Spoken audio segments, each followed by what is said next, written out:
The boss, Erik Ten Hag, has asked for time in an exclusive interview with Gary Neville. Ten Hag made statements, and to be honest, after this interview, I'll give you my verdict, what I think Ineos should do about him. My name is Webb. Welcome to the United Hot Sports. Subscribe. It's an update, again, concerning Manchester United. This time around, we are going to dissect the statements made by Erik Ten Hag. Subscribe, guys, like this video, and share it on now. Erik Ten Hag has dropped a beautiful interview with one of the best interviewers I personally think there is right now in football, in Gary Neville. I love how he asks his questions. I love the choice of questions.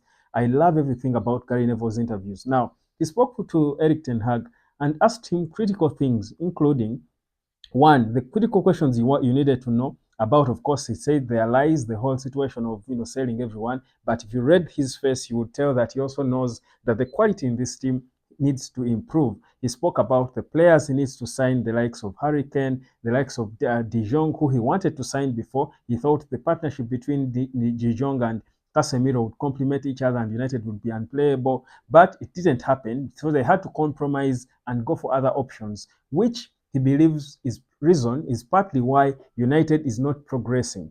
He's saying the team needs time. The one thing he is asking for consistently is time, because he knows there is a lot of work that needs to be done to get these players to performing at the level that the fans of Manchester United, a big club like that, want. He knows as well that they are not there, but he says there is progress. Now, I listened critically to Erik Ten Hag, and here is why I'll give you my final verdict on his future after this video. One, Erik Ten Hag spoke about, first of all, I told you the quality in players, that if you're coaching a club like Manchester United, you need world-class players. You need the best players, because United is probably the biggest club in the world, or one of the top three. So meaning the players who are playing there have got to be at that level in terms of skill, but also mentally. And he says he wanted those, but he did not get them. So what does that mean? That the other players he got in the Rasmus Højlund, because he wanted Harry Kane as a striker, couldn't get him, gets Rasmus Højlund, who is now a young player with potential to get to Harry Kane's levels, but he's not there yet. So meaning Højlund needs the time to get there. The fans may not be patient to give it the time, but that's the reality. He's realistic. The reality is the time is needed. Two, he said he's fulfilling some of the objectives. Yeah, he's proud of himself because he has fulfilled the objectives that he was given. The first objective was to promote, set standards. That's one, which he thinks he's doing. Two, that's why he's letting out of bad behaved players who have got the wrong mentality, the wrong character out of the club. Two, he says that the second objective that was given by the administration that he found was to create a proactive style of play, which he thinks he has done, because he thinks United in moments have improved in terms of being proactive, that in the second half of the season, the team is scoring more goals, and that's a fact. So in terms of his KPI, he has passed that with flying colors, because more goals. You can honestly say United tries in moments to be more proactive, but he continues to say that it's a process. Because of the injuries, the progress has been slow, because whenever you have to change 47 games, 30 different patterns of defenders, always it takes you back, that it gets to a point where you cannot consistently improve on the things you are working on. He says that is very important. Gary never asked him about something I keep saying here, the single pivot where Casemiro is left too exposed. There is too much space on either side of him. And he defended this. This for me was not so convincing, but he defended it, saying that he sees it, but you see, he can't change how he plays, because the objective is for Man United to be playing proactive. Now, if he changes because of injuries, because it worked before that last season, Casemiro, when he was playing at his best level, he was still playing alone in that role, but United conceded the least goals of all teams in the Premier League. And that's a fact. That's a start. So with his single pivot, with the right players playing at the right level, they conceded the least number of goals. So he's saying that if Casemiro is not at that level, but his objective was to play a proactive game, he cannot then go back to playing defensive. Then it means the players will even start losing trust in the process. So it is like making a step forward and take so many steps back because of a situation. So he says he would rather stick to the same style, knowing that yes, the players, the quality is not there to achieve it, but the players will come back, and when they come back, he's sure he can be able to now achieve the results he needs in playing that same style. So That, again, is a sacrifice. It's a difficult decision to make, but you've got to decide, because the objective, he said, that was given to him was to be proactive and progressive. Now, that is very important. I think that's a critical explanation he gave. He also spoke about the other objective that was given to him,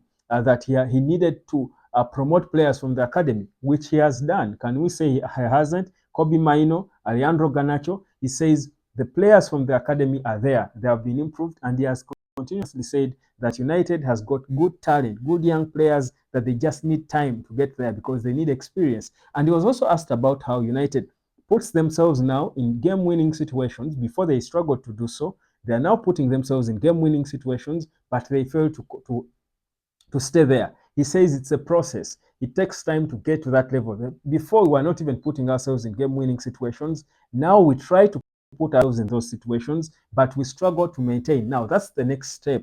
But he says for us to be able to be there, we need players. We need the players who can give us that quality, the stability. And he says the young players who are doing a great job need time to get experience to be able to manage these games at that level. And experience can only come when they keep playing more games. Now, you can't buy experience, literally, that's what he's saying. You think about his responses, and I am thinking, honestly, these are things we all see, but of course, fans will want to be blind to the facts. We would want to be sentimental and try to, just look at, only one side. We just want results. But the reality is, this club was in so much trouble that the reality is Erik Ten Hag has made some little progress that if we look closely, we can appreciate and say, maybe on the basis of that, you can want to give him time and see what he can do when the issues around are sorted. And what are those issues? The structure that brings in the players, in terms of which kind of players, what is the choice of players, which players are you bringing in terms of how are they paid, but also how are they managed, how is the institution managed. So I think for me, after this interview with with an interviewer I respect, in Gary Neville, and the responses he gave, because he was so honest with his answers, he was extremely honest. I love that about him. I think for me, there is reason to give him time because there is evidence. Now, has he failed in certain areas? Yes, he has. In terms of substitutions, would question him. But the reality is, the substitutions are based on the players he has. He is not going to pull players from other teams. He's basing on the squad he has and which players are available for him. So if those are the players he has, those are the substitutions he's going to make. So you think about that and you think maybe the guy needs to be given some bit of time for us to see what he will do when he gets another transfer window, gets the players he wants. But if he doesn't get the players he wants, give him the time for the players he has to develop to a level that he wants them to be at. He feels we are almost there, and he doesn't feel like the difference between United and the big teams, the Man Cities, the best teams in the world, is there and night. He feels there is progress. That's why he brought in Onana. He brought in Lisandro Martinez. He's brought in Rasmus Højlund now as a backup after failing to get Harry Kane. But he feels there is progress, that if you put certain elements right, get certain players to add into this slot, the team can be able to compete favorably and comfortably with the best clubs in the world.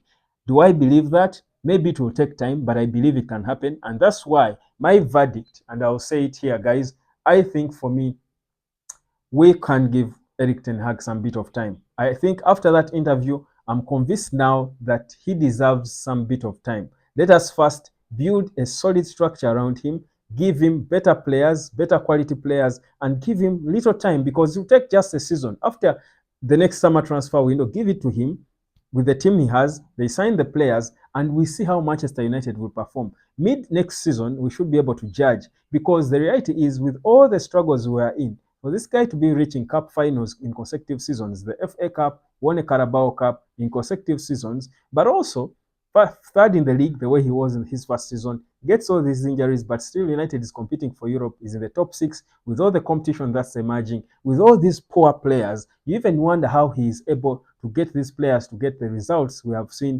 I think there is progress, and we should be honest about it. We might be fans, and at times after a wrong decision in a game that looks like a wrong substitutions, we feel bad about it. But the reality is, there are reasons to give this man time because there has been certain progress from a very bad situation, and now there is an opportunity for him to even do better because he has got a support team, the right support system around him. So my verdict is, guys, it could be an unpopular opinion, but I think, guys, let's give Erik Ten Hag some bit of time. Let's give him time. This I agree after listening critically to his statements in that interview with Gary Neville. Give the guy time, and if it doesn't work next season, mid next season, we will see. After summer transfer window with support, we will judge and say, okay, now you can fire him if it doesn't work.